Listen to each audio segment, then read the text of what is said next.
when you're going to the gym, if you don't break a sweat, right, you gotta break a sweat. You gotta push yourself. You gotta check your limits, stretch your limits. So that's a big philosophy of mine, is that no growth happens in your comfort zone.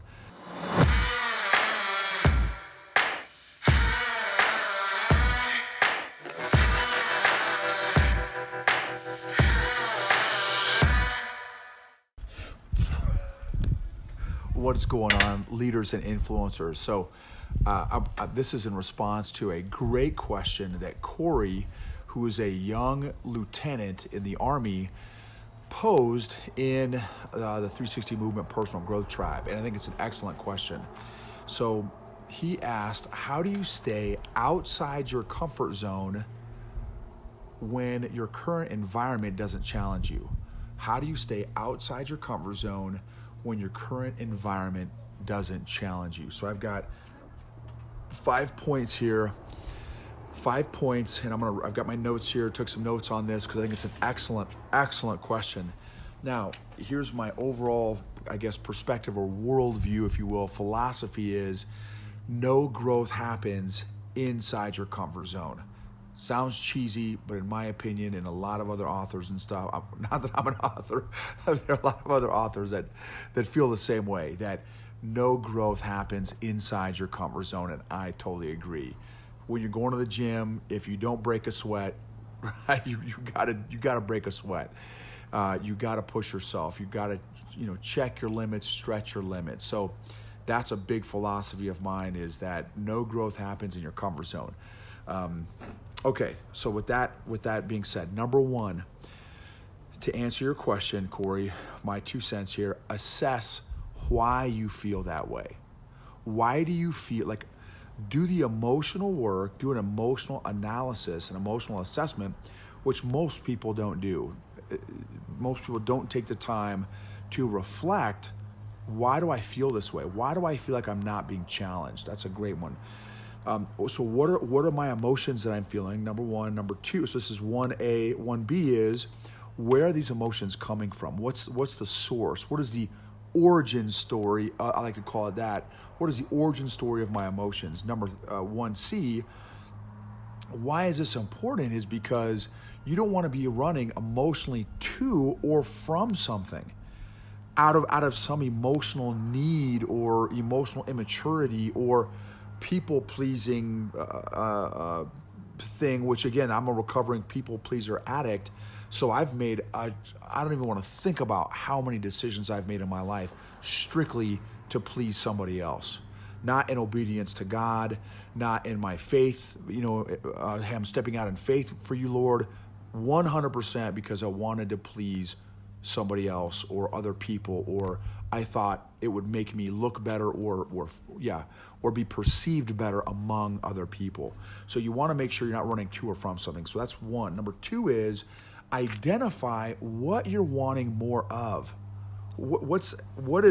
So not only what's the emotion that I'm currently feeling, but what do I feel I need more of?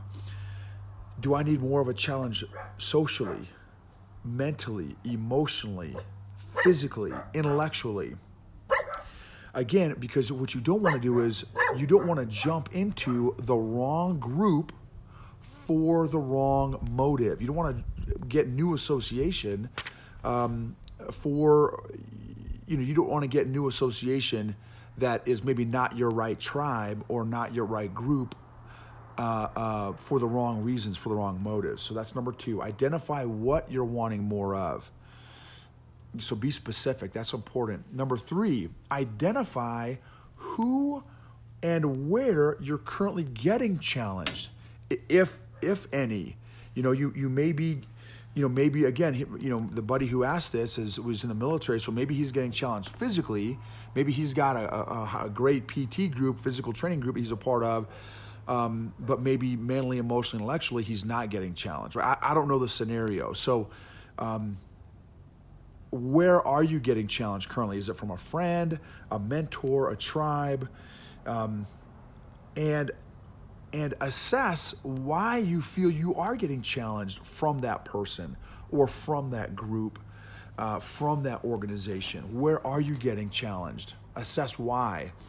And be creative on how can I either get more access with those couple spots where you are getting challenged, or how can you be more intentional with the access that you currently have to that person, that group, that tribe, that organization, that kind of thing. Okay, that's number 3.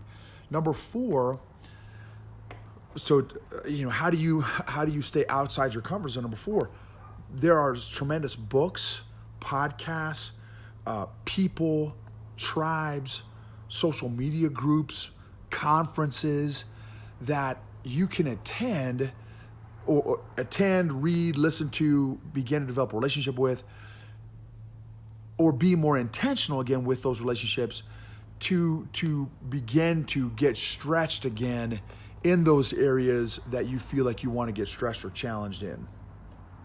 So again, and how with those books, podcasts, conferences, people, tribes, so on and so forth, is one question: how can you be more intentional? So one of my friends, her name is Rowena, she's an amazing learner. So if she gets a lot of value from a book, she doesn't stop there. She goes and finds out TED Talks from that author, podcasts from that author, other books from that author, other YouTube videos from that author, podcasts from the, I already said podcasts, blogs, she goes and continues to get deeper and deeper and deeper with that author's content to get more out of, to get more challenged, more challenge from that author. So that's another excellent tip from an excellent learner, Rowena, that you can also apply. Which really goes to my next question too, is how can you get more access or get deeper or get more intentional with that content, person, tribe, the conference, that kind of thing? How can you get more out of it? Don't just be satisfied with that surface layer content. How can you get deeper? And really that applies to a great thing. Again, we homeschool with Classical Conversations, and there's something so powerful, that about, well, number one, about keeping Christ, in my opinion, keeping Christ in the center of our education, but also the classical model, which is the, again, fancy Latin term called the trivium, which is 3 roads, how we all learn: grammar, dialectic, and rhetoric. There are stages of learning. Don't be satisfied with just a grammar stage of learning. Like, okay, I read the book, I get it. Well, again, how many times have I read the Bible and I still don't get it, right? So I'm going to be reading that book until I die and still not understand everything. So there are layers to learning. There are layers to your education. There are layers to being challenged. Seek out how can you push yourself in these different areas with these different people. So that's number 4, all that stuff. Number 5, last thing is, what environments challenge you? What environments have challenged you in the past? What environments have challenged you in the past? And when did they challenge you? What was the phase of life? What was the timing? And really do some evaluation and assessment for why those environments or people or tribes or social media groups or relationships, why did those challenge you so much?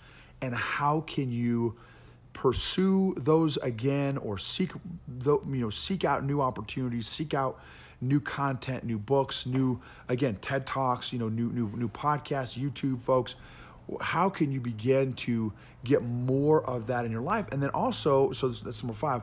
Number 6, I would say, again, for those, maybe if you've got a faith background, you want to, pursue, your relationship with the Lord, is ask God, hey God, why am I not feeling challenged right now? And where do I need to get challenged? How can I tell you one, I don't, I guess I almost always feel a little bit challenged in my relationship with God, because I know that I don't understand everything, number 1. Number 2 is that my current understanding is probably not as accurate as I think it is. So how can I deepen my relationship with the Lord? So I feel like number 6, you can always get deeper in your relationship with the Lord, and therefore always be challenging yourself to know the Lord on a deeper level. Proverbs 3, 5, and 6, trust in the Lord. Hebrews 12, 1 and 2, let us fix our eyes on Jesus, the author and perfecter of our faith, who for the joy set before him endured the cross, scorning its shame, and said, so it keeps going on and on. But pursuing the Lord, seeking the Lord, pursuing that relationship with him and getting him to know him on a deep level. So 6 things right there. Assess why you feel that way. Identify what you're wanting more of. 3, identify who, where you're currently getting challenged, if anywhere. 4, books, podcasts, people, tribes, conferences, YouTube, TED Talks, and then how can you get deeper in your learning with that? And then 5, what environments have challenged you in the past? When have you been challenged in the past? Number 6 is deepen your relationship with the Lord, deepen your faith, pursue your faith, because I don't know that there's anybody on the planet that will ever truly arrive in our understanding in that area of our relationship with the Lord or our faith. God bless you all. I hope this encourages you. Please share a takeaway or a thought down below. Let's change the world by changing your world by changing you.